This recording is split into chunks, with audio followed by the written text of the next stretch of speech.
नमस्कार, ज्ञान गंगवे चैनल पर आप सबका बहुत बहुत स्वागत। पिछले वीडियो में आप भारत में सिंचाई के प्रमुख साधनों से अवगत हुए। अब देखेंगे आप भारत की नदियाँ, ठीक ना। इसमें पहला प्रश्न आपका है नदियों तथा सहायक नदियों। यहाँ ध्यान देंगे, नदियों तथा सहायक नदियों का निम्न में से कौन सा युग्म सही सुमेलित नहीं है। अब ये चार विकल्प दिया है, इसमें एक सहायक नदी उस नदी की नहीं है, उसी को एक निकालना है। जैसे गोदावरी इंद्रावती। अब इसमें निकालना है कि क्या इंद्रावती गोदावरी की सहायक नदी है, आपको निकालना है। बी गंगा पेन गंगा, सी कृष्णा भीमा, डी लूनी शुक्री। तो देखिए इंद्रावती नदी गोदावरी की सहायक नदी है, ये सही है। पेन गंगा जो है गंगा की सहायक नदी नहीं है। पेन गंगा आपका किसकी सहायक नदी है? गोदावरी की ही सहायक है। भीमा नदी कृष्णा की सहायक नदी है, ये ठीक है आपका। जैसे घाट प्रभा, भीमा है ना, माल प्रभा, मूसी, ये सब कृष्णा की सहायक नदियां हैं। और गोदावरी की सहायक नदियों में आपका पेन गंगा है, बेन गंगा है, इंद्रावती है, प्रवरा है, ठीक ना। लूनी की सुक्री है, यानी सुक्री जो है लूनी की सहायक नदी है। इसमें देखिए पेन गंगा जो दे रहा है गंगा की सहायक नदी, ये गलत है। अब गंगा की सहायक नदियों में अगर देखेंगे, गंगा की सहायक नदियों में यहाँ ध्यान दीजिए थोड़ा सा, तो गंगा की सहायक नदियों में आप पिंडारी है, यमुना सबसे बड़ी सहायक नदी है, यमुना, रामगंगा है, गंडक है, सोन है, घाघरा नदी है, ठीक ना। तो ये सब नदियां हैं। और गंगा की सबसे बड़ी जो सहायक नदी है यमुना नदी है, जो प्रयागराज में दाहिने किनारे से आकर के आपके गंगा में मिल जाती है। अब कृष्णा की जो सहायक नदियां देख रहे हैं, यहाँ देखिए, ये तो गंगा हो गया, ये आप समझते रहिएगा, ये गंगा नदी की सहायक नदी हो गया। पहला गंगा की प्रमुख सहायक नदियां हैं। अब दूसरा देखेंगे, ये आपका गोदावरी देख लीजिए, गोदावरी। और गोदावरी की सहायक नदियों में आपका कौन कौन सी नदी है? इंद्रावती है, मंजरा है, ठीक। इसके बाद पेन गंगा है, पेन गंगा, बेन गंगा है, बेन गंगा, ठीक ना। इसके बाद प्रवरा नदी है, प्रवरा नदी है, ठीक। तो ये आपकी गोदावरी की सहायक नदियां हैं। कृष्णा में देखेंगे, कृष्णा की सहायक अगर नदी देखा जाए तो आपका मूसी है, घाट प्रभा है, माल प्रभा है, माल प्रभा, उसके बाद भीमा है,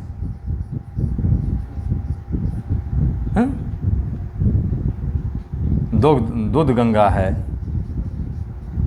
दूध गंगा, ये सब इसकी सहायक नदियां हैं, ठीक। तो इसमें क्या बन रहा है प्रश्न कि कौन सहायक नदी है, इसमें नहीं है, तो गोदावरी की इंद्रावती होइएगा, देख मिला सकते हैं। गंगा का जो है पेन गंगा नहीं है, गंगा में देख लीजिए आपका कृष्णा में आपकी ये प्रमुख सहायक नदियां हैं, ये है, ठीक ना। और लूनी में शुक्री है, तो गंगा आपका ये होगा। नहीं तो शेष तीनों का ये जो इन सहायक नदी इसमें दिया है सही है, लेकिन गंगा का पेन गंगा सहायक नदी नहीं है। पेन गंगा किसका है? गोदावरी का।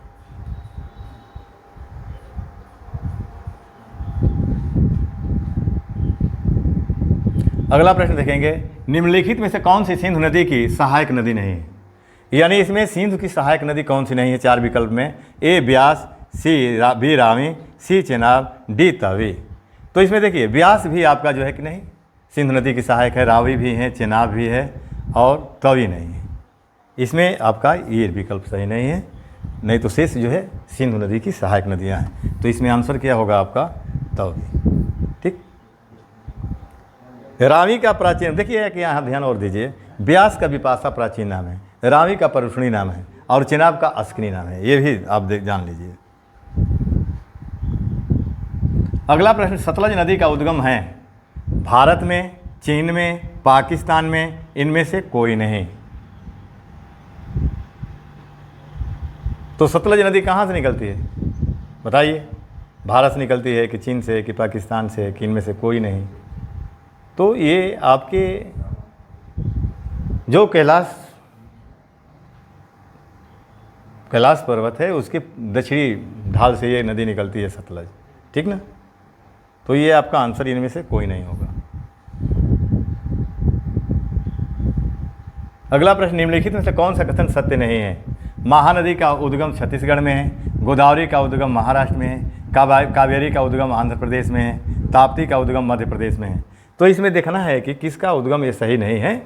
तो महानदी उद्गम छत्तीसगढ़ से, महानदी छत्तीसगढ़ से राज्य से निकलती है। गोदावरी का उद्गम महाराष्ट्र में है, ठीक है। त्रयंबक स्थान से निकलती है गोदावरी, ठीक। कावेरी का उद्गम आंध्र प्रदेश, ये गलत है। ये कावेरी जो नदी देख रहे हैं ये ब्रह्मगिरी की पहाड़ी से ये नदी निकलती है। कहाँ से निकलती है? यहाँ देख लीजिए, कावेरी नदी ये ब्रह्मगिरी की पहाड़ी, ब्रह्मगिरी की पहाड़ी। और ये कहाँ है बाबू? ब्रह्मगिरी की पहाड़ी कोर्ग जिला कर्नाटक में। कहाँ है? कोर्ग जिला कर्नाटक, ठीक ना, कर्नाटक। तो ये आपका गलत है। ताप्ती का उद्गम मध्य प्रदेश विंध्य पर्वत श्रेणी से निकलती है, तो ये मध्य प्रदेश होगा, ये भी सही है। ये शेष 3 सही है, लेकिन ये कावेरी का उद्गम आंध्र प्रदेश नहीं है। ये कहाँ है? कुर्ग जिला कर्नाटक, ब्रह्मगिरी की पहाड़ी है, ठीक। अगला प्रश्न, सिंधु नदी का उद्गम होता है, यानी सिंधु नदी का उद्गम होता है हिंद कुश पर्वतमाला से, हिमालय पर्वतमाला से, काराकोरम पर्वतमाला से और डी कैलाश पर्वतमाला से। तो इसका आंसर क्या होगा? डी होगा, ठीक ना। अगला प्रश्न, निम्न में से कौन सी नदी मध्य प्रदेश से निकलती है और खंभात की खाड़ी में गिरती है? तो कौन सी नदी इसमें है जो मध्य प्रदेश से निकलती है और खंभात की खाड़ी में गिरती है? ए पार्वती नदी, बी लूनी नदी, सी माही नदी, डी जवाई नदी। तो इसका आंसर क्या होगा? माही नदी होगा, ठीक ना। और ये नदी जो देख रहे हैं माही नदी, ये कर्क रेखा को 2 बार काटती है।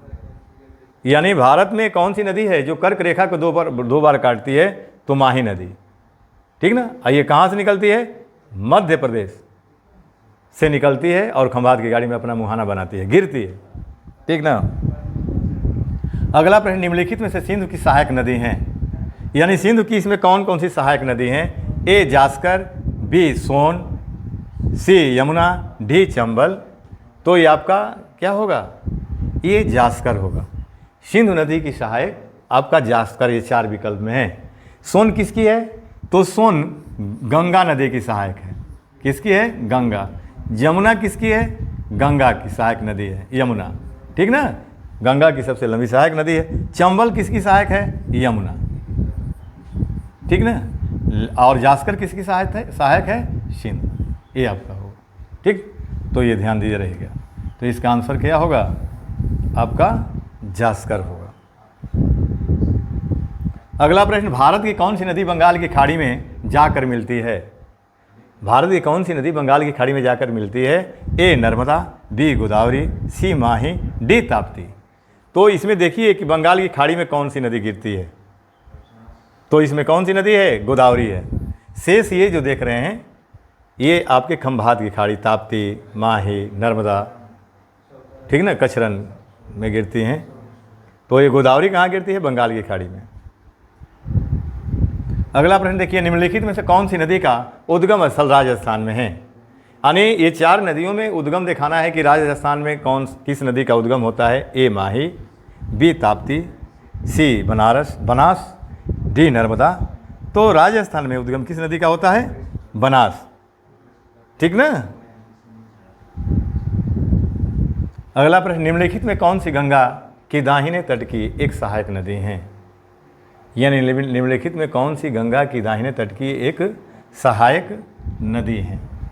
तो यहाँ देखिए, ए गोमती, बी सोन, सी कोसी, डी गंडक। तो ये पूछ रहा है कि गंगा की दाहिने तट पर रहा है कि एक सहायक नदी है। ए गोमती, बी सोन, सी कोसी, डी गंडक। तो इसका सही आंसर क्या होगा? गंडक।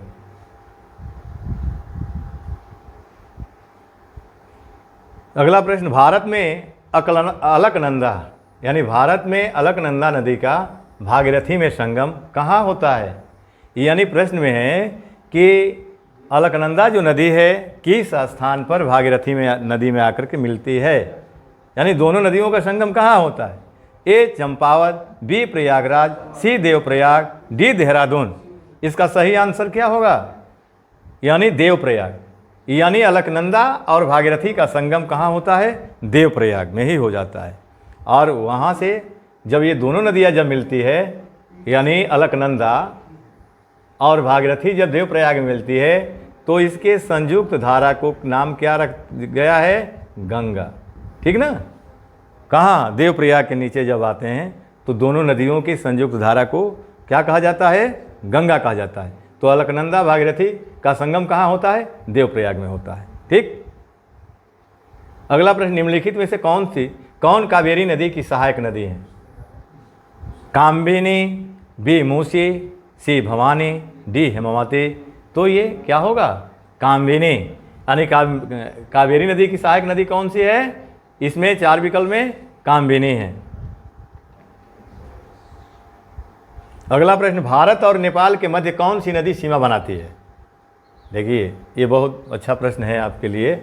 यानी भारत और नेपाल के बीच कौन सी नदी सीमा बनाती है? ए सरजू, बी रामगंगा, सी काली, डी पिंडर। तो ये इसका आंसर क्या होगा? काली नदी। भारत और नेपाल के बीच में ये क्या बनाती है? सीमा बनाती है। तो आपका आंसर क्या होगा? सी होगा। अगला प्रश्न, कालिंदी नदी का दूसरा नाम है।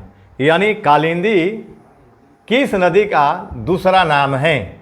ए गंगा, बी भागीरथी, सी यमुना, डी ब्रह्मपुत्र। तो यमुना नदी को ही कालिंदी नदी के नाम से जाना जाता है। तो कालिंदी किस नदी का दूसरा नाम है? यमुना नदी का नाम है। ठीक ना? अगला प्रश्न, केन नदी निम्नलिखित में से किसकी सहायक नदी है? यानी केन। अब बताइए केन इसमें किसकी सहायक है? बेतवा की है कि चंबल नदी का है कि यमुना नदी कि ताप्ती नदी?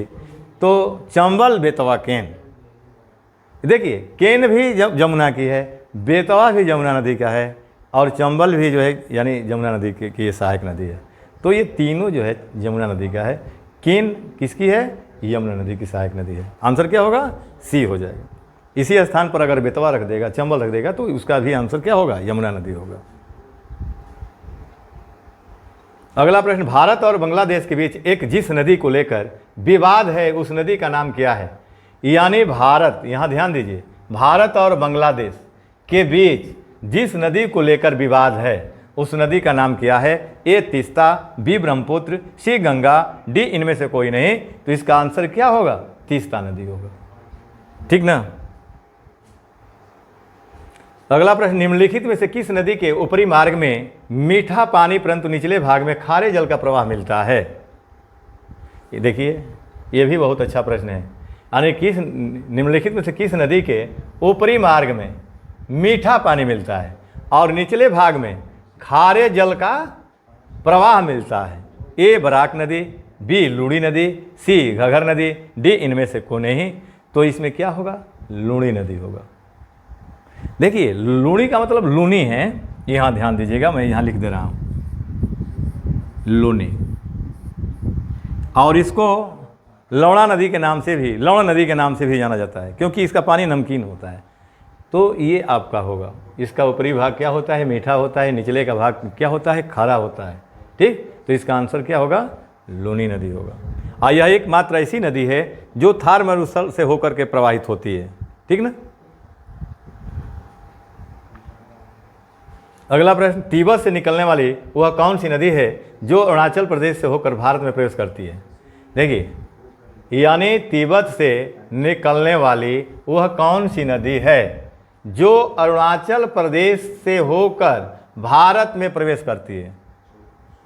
देखिए विकल्प में ए चंबल नदी, बी कावेरी नदी, सी ब्रह्मपुत्र नदी, डी गोदावरी नदी। तो इसमें आंसर आपका होगा ब्रह्मपुत्र।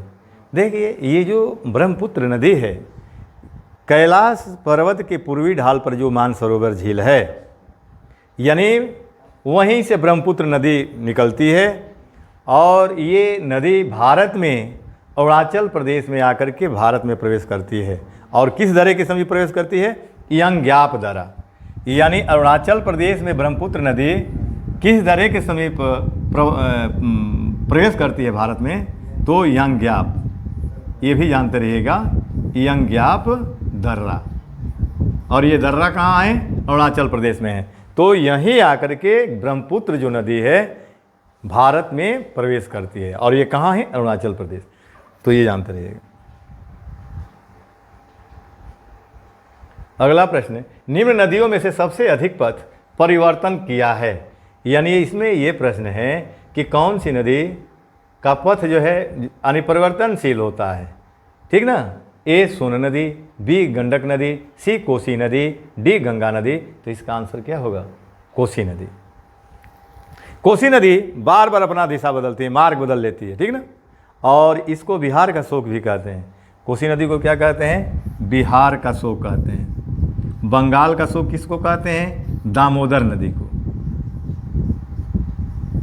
और ओडिशा का शोक यदि पूछता है कि किस नदी को कहा जाता है, तो आपका ब्राह्मणी नदी को। असम का शोक किस नदी को कहा जाता है? तो आपका ब्रह्मपुत्र नदी को असम का शोक कहते हैं। तो यहाँ से भी कभी यानी बार बार प्रश्न आते हैं, ठीक ना?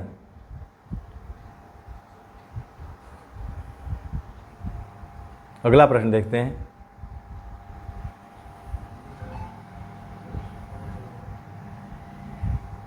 निम्नलिखित नदियों में से कौन सा अपने भ्रंश घाटी प्रवाह के लिए प्रसिद्ध है?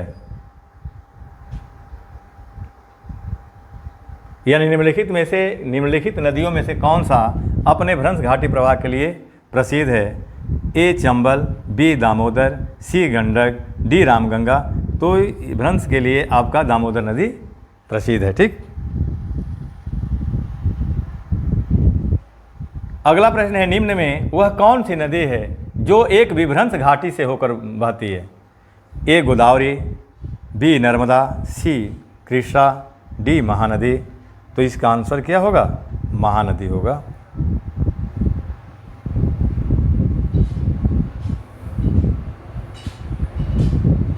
अगला प्रश्न, निम्नलिखित में से कौन सी भारत की सबसे बड़ी प्रायद्वीपीय नदी है? यानी ये प्रश्न में है कि भारत की सबसे बड़ी प्रायद्वीपीय नदी कौन सी है? ए गोदावरी, बी कावेरी, सी कृष्णा, डी महानदी। इसका आंसर क्या होगा? सबसे बड़ी यानी प्रायद्वीपीय नदी कौन सी है? गोदावरी है। कहाँ से निकलती है गोदावरी? तो गोदावरी आपका महाराष्ट्र के नासिक जिले में स्थित त्रयंबक का स्थान है। त्रयंबक की पहाड़ी से निकलती है। और कहाँ मुहाना बनाती है? तो बंगाल की खाड़ी में बनाती है।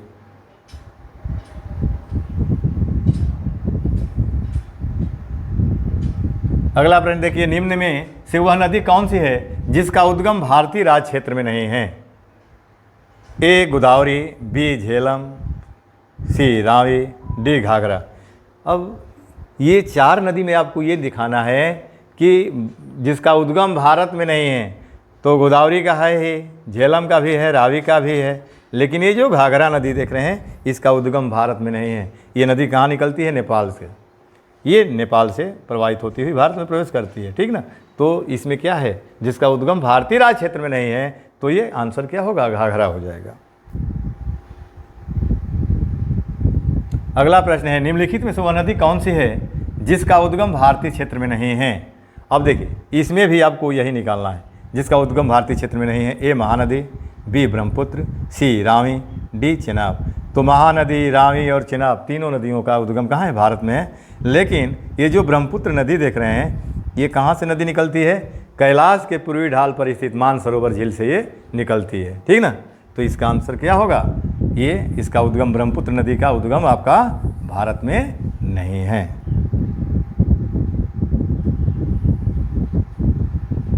अगला प्रश्न, निम्नलिखित नदियों में से किसका उद्गम भारत में नहीं है? ए सतलज, बी रावी, सी चेनाब, डी व्यास। अब आइए देखिए, इसमें भी ये तीसरा प्रश्न है जिसका उद्गम भारत में नहीं है। ऐसे प्रश्न आप तीसरा जानने जा रहे हैं। ए सतलज, बी रावी, सी चेनाब, डी व्यास। तो ये जो देख रहे हैं सतलज नदी का उद्गम भारत में नहीं है। ये कहाँ से निकलती है? कैलाश पर्वत के दक्षिणी ढाल से ये नदी सतलज निकलती है। और भारत में कहाँ प्रवेश करती है? हिमाचल प्रदेश के जो सिपकिला दर्रा है वहाँ ये सतलज नदी भारत में प्रवेश करती है। ठीक ना।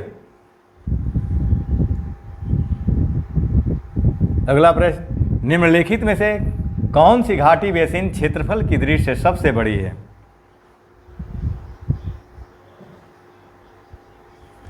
ए ताप्ती,